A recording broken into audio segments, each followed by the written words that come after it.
Assalamualaikum warahmatullahi wabarakatuh. Pada Habibana Jindan, Gus Baha dan semuanya, langsung saja mengikuti daripada apa yang disampaikan Gus Baha, yaitu gerakan Cangkem Elek. Alhamdulillah tempat kita di daerah Bogor khususnya bertempat yang berseberangan dengan beberapa faham yang macam-macam, dan itu mustajab gerakan Cangkem Elek untuk menghadapi mereka ngoten Gus.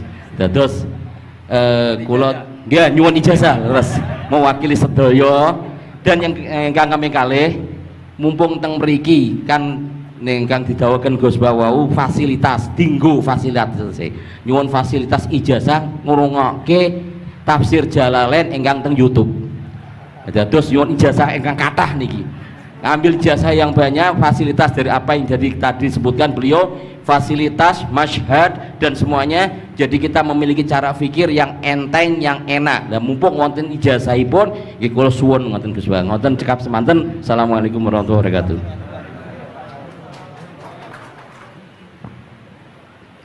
Assalamualaikum warahmatullahi wabarakatuh. Gus Pak, saya Nawawi Bahrudin. Kalau secara organisasi saya dari PCNU Kota Tangerang. Saya Mustasar. Bersyukur sekali saya bisa berjumpa dengan Gus Baha dan Habib Jindan, yang beliau ini keduanya adalah idola saya. Kalau boleh ngaku, saya ini ngaku sebagai santri kalong virtual via YouTube Gus Baha dan Habib Jindan. Jadi apa namanya, sejak kecil saya ini dididik secara tradisi tasawuf yang agak tersangat keras begitu ya. Kalau saya boleh cerita nih, ada ponakan saya nih Ustaz Samsuri, kami tuh keluarga besar kami tidak ada yang dulu miara TV Gus, televisi nggak ada, bunga bank juga susah gitu, musik itu haram, speaker ini juga haram nih dulu. Nah perkembangannya kemudian sampai semakin besar, ada idola-idola kami yang agak keras begitu melontarkan kritik kepada pemerintah, yang kemudian itu membuat saya galau gitu ya, kenapa ulama-ulama kita bersikap terhadap pemerintah keras memberikan kritik.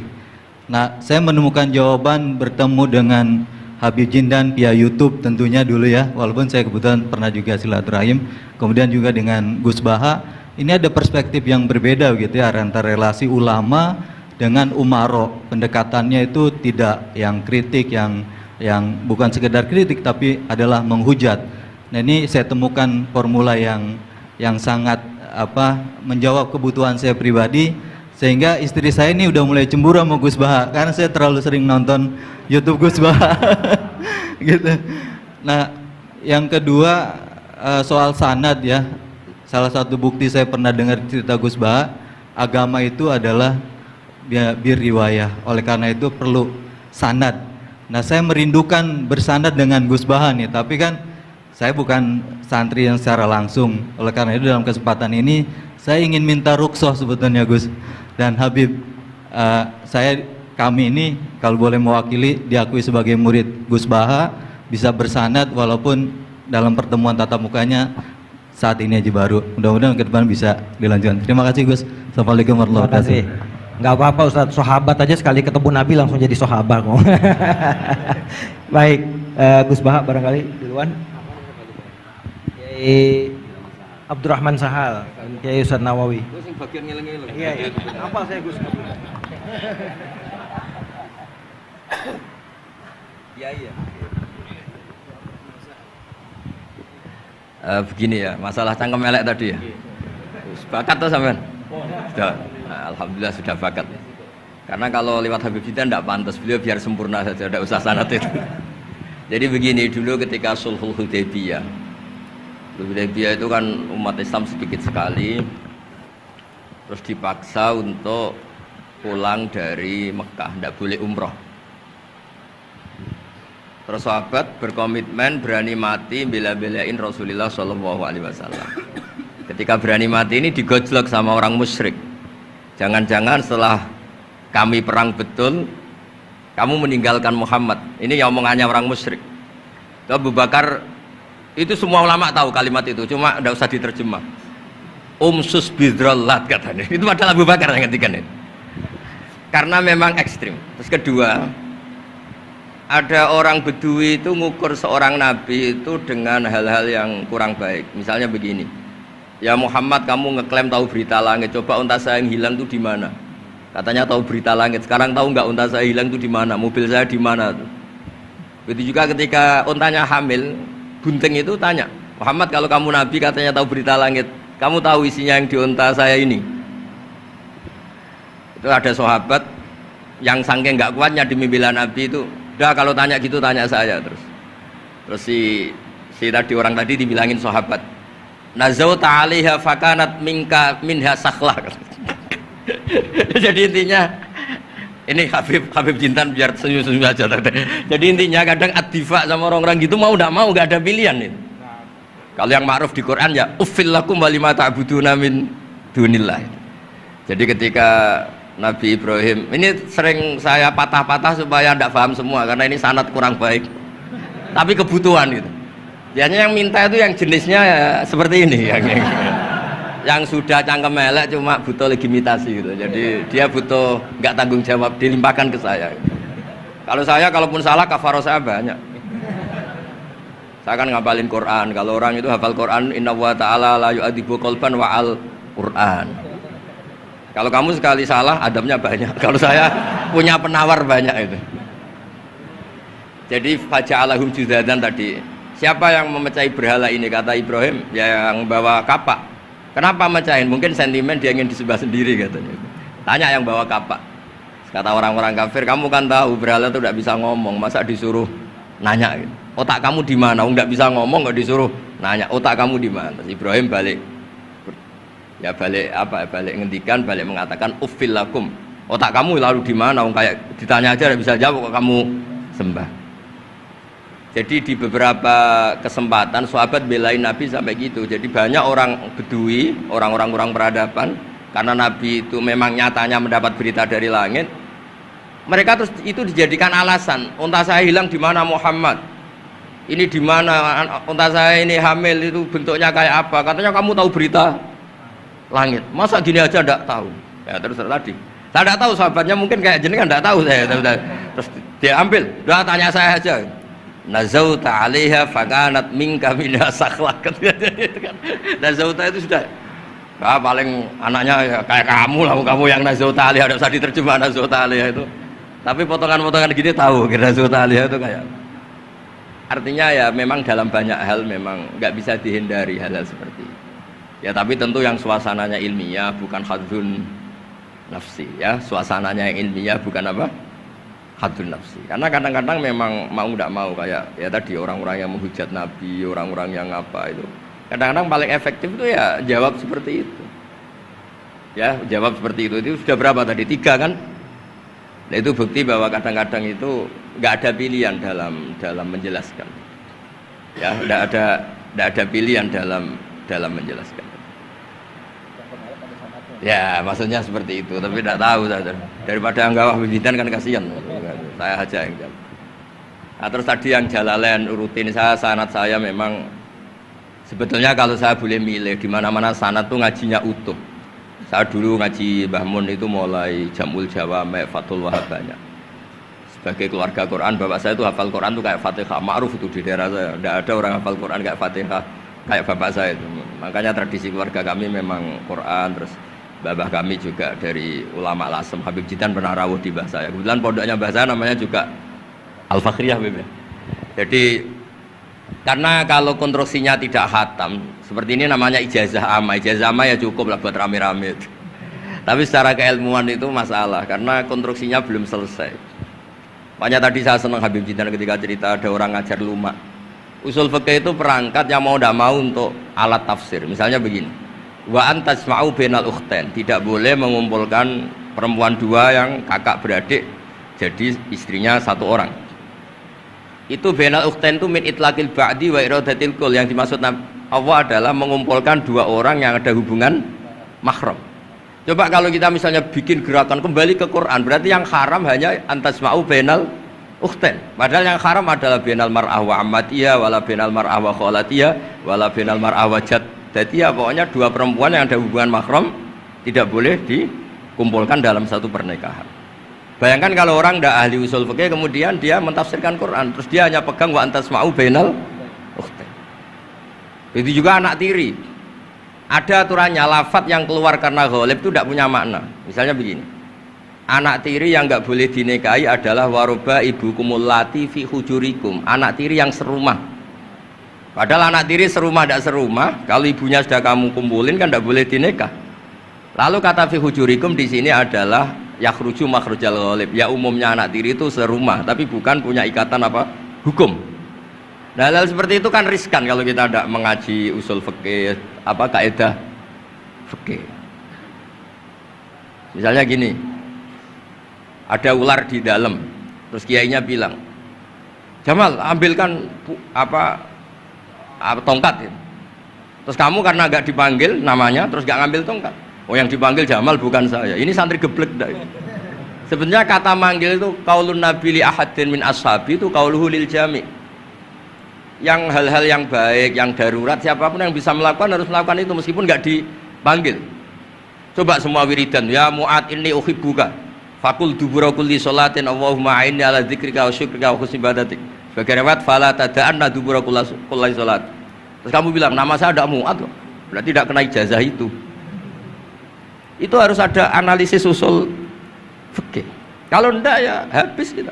Semua wiridan tuh ya Abu Hurairah, ya Mu'ad, ya Aba. Nah, terus kamu, saya ada yang diwaksiati Rasulullah, ada yang diijazahi, ada bisa. Jadi masalah sana tuh maunya kalau sampean orang baik, ya semua kebaikan tuh saya ijazahkan. Ya tapi tentu beda yang ngaji betulan sama yang ngaji begini-begini itu. Ya memang seperti itu, karena kalau ingin jadi ulama konstruksinya memang harus utuh. Karena tadi ada usul fikih, ada kaidah fikih, ada macam-macam kayak tadi wa antasma'u bainal ukhtain. Itu ya zaman Nabi Sugeng sudah nambahi wala bainal mar'ati wa amatiha. Tidak boleh menikahi istri dan budenya atau bulenya.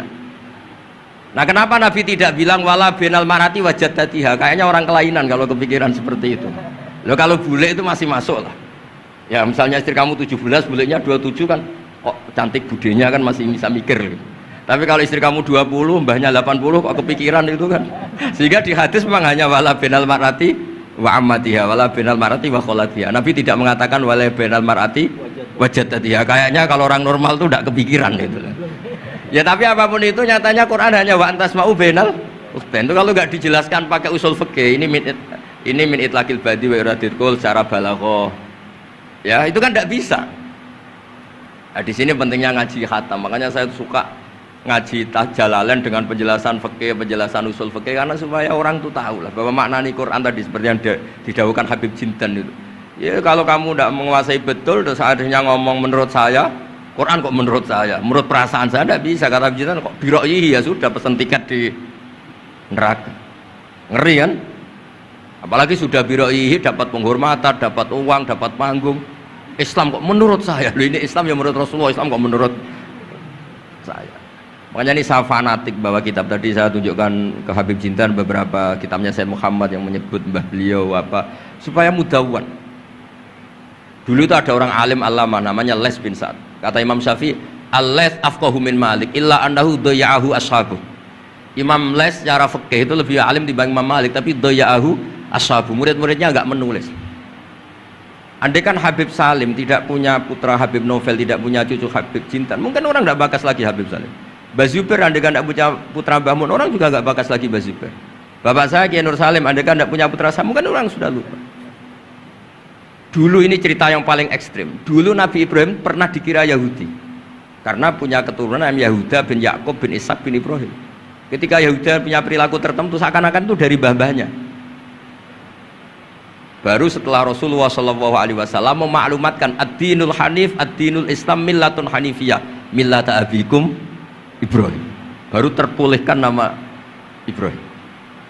Makanya kalau dalam nasihat Arab itu kama takarroma bi Muhammadin adnanu. Dulu orang tuh nggak tahu Adnan itu siapa, Qusay itu siapa, Kilab itu siapa. Gara-gara punya cucu yang bernama Rasulullah Muhammad SAW, Sayyidul Khalqi, orang nyari-nyari Abdullah itu siapa, Abdul Muthalib itu siapa, Hashim itu siapa. Akhirnya diketahui Sayyid Abdul itu orang yang ganteng, perilakunya baik. Abdul Muthalib itu orang yang pertama sering makan-makan, ngasih makan orang haji, gini-gini.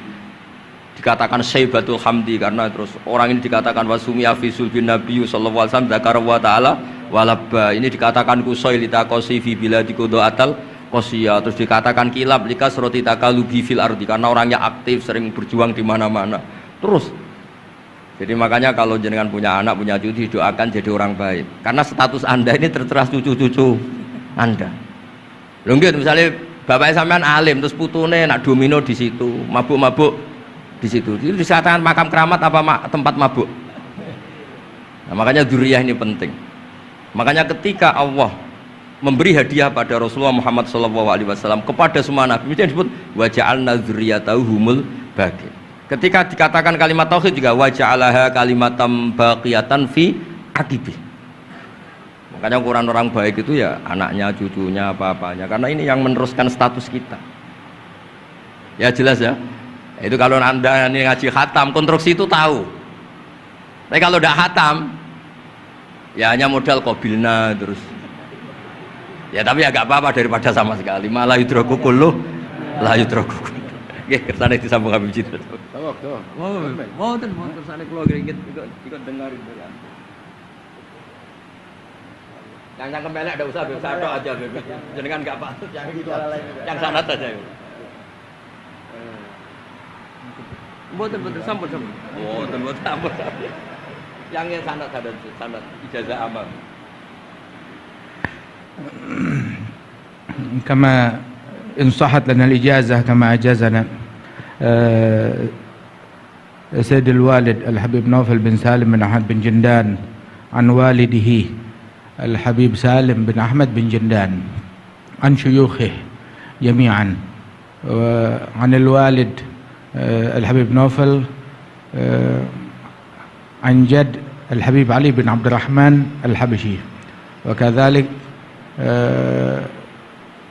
كما أجازنا الجد الحبيب محمد بن علي بن عبد الرحمن عن والده الحبيب علي بن عبد الرحمن الحبشي وكما أجازنا شيخنا ومربينا الإمام الحبيب عمر بن محمد بن سالم بن حفيظ عن شيوخه وكما أجازنا شيخنا الحبيب علي المشهور بن محمد بن سالم بن حفيظ وشيخنا السيد محمد بن علي بن عباس المالكي والحبيب عبد القادر بن أحمد السقاف والحبيب أبي بكر بن علي بن أبي بكر بن علي بن عبد الرحمن المشهور والحبيب زين بن إبراهيم والحبيب سالم بن عبد الله بن عمر الشاطري وأخيه الحبيب حسن جميع مشايخنا فبأسانيدهم إن صحت لنا الإجازة أجزناكم في تعلم والتعليم تذكر التذكير في الدعوة إلى الله تعالى وفي أذكار سادة بني علوي وفي كل ما يقربكم إلى الله إن صحت لنا الإجازة أجازناكم بذلك.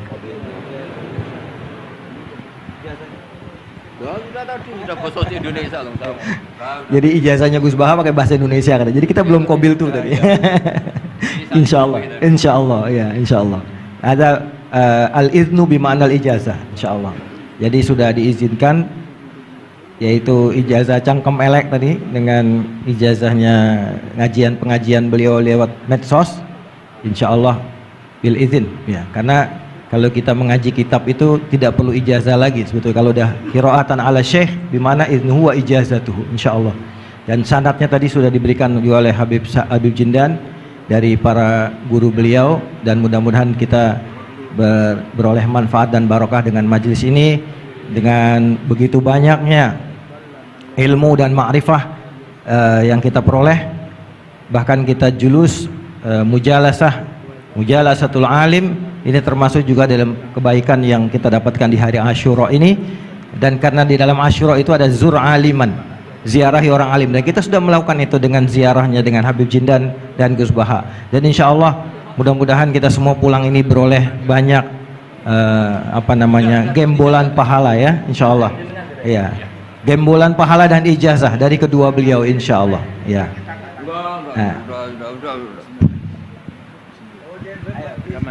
Ya, ajazatuhum kama ajazalana syekhuna wa syekhu syekhina Muhammad bin Zubair wa aslafuhu ila Rasulillah sallallahu alaihi wasallam. Bilna ijazah wa tasyarrafna bikum wa jazakumullah khairan katsiran. Ya Yusuf Mansur mau ngasih ijazah enggak? Kali kalau Kiai Yusuf Mansur ngasih duit aja sama kita buat ongkos pulang. Setuju nggak kira-kira? Oh setuju katanya. Baik, baik. Alhamdulillah majelis kita berjalan begitu lancar, mudah, tidak ada gangguan kendala dan semuanya pasti karena barokah para masyayikh kita, para ulama-ulama aslafun saleh yang telah meridhoi dan ridho dengan majelis kita ini. Kita doakan guru-guru kita yang ada di depan ini, beliau-beliau semoga selalu diberikan sehat, panjang umur dalam doa, dalam memberikan manfaat dan ilmunya kepada kita semua, dan menjadikan kita semua yang ada di majelis ini juga selalu menjadi tullabul ilm yang istiqomah, yang selalu meneruskan, insya Allah kita teruskan kepada generasi penerus kita, anak-anak cucu kita dalam tradisi keilmuan ahlu sunnah wal jamaah yang insya Allah akan selalu eksis di bumi Nusantara ini. Amin ya rabbal alamin. Saya sebagai moderator mohon maaf jika ada kalimat yang keliru dan salah. Kita akhiri dengan membaca subhanakallahumma wa bihamdika asyhadu an la ilaha illa anta astaghfiruka wa atubu ilaik. Dan sebelumnya ada pemberian cindera mata oleh Yayasan Fakhriyah kepada Gus Baha dari Habib Jindan.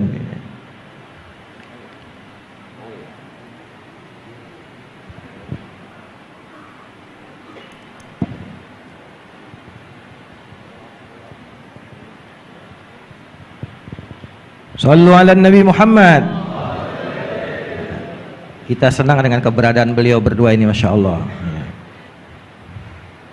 Dan yang kedua dari Majelis Silaturahim diserahkan oleh Ustadz Mustafa Ismail.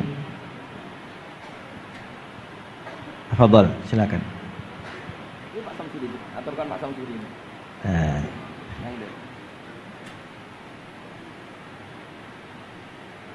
Ini pelakat nih banyak ini. Nanti Gus Baha di rumahnya banyak pelakat ini. Mudah-mudahan lemarinya ada Gus ya buat banyak.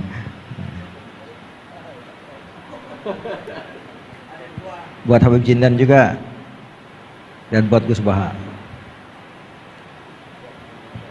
Baik.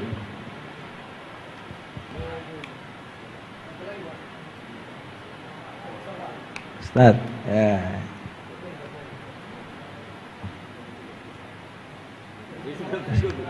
Nah, saking girangnya sama Gus Baha sampai lupa plakatnya mesti kasih. Salaman duluan, plakatnya belum. Baik. Baik, alhamdulillah, alhamdulillah. Alhamdulillah kita tutup majelis kita dan sekali lagi kami mohon maaf atas segala kesalahan dan kekurangan. Adanallahu wa iyyakum ajmain. Kita setelah ini ada majelis rohah nanti dipandu oleh MC dan saya sebagai moderator pamit diri dan assalamualaikum warahmatullahi wabarakatuh.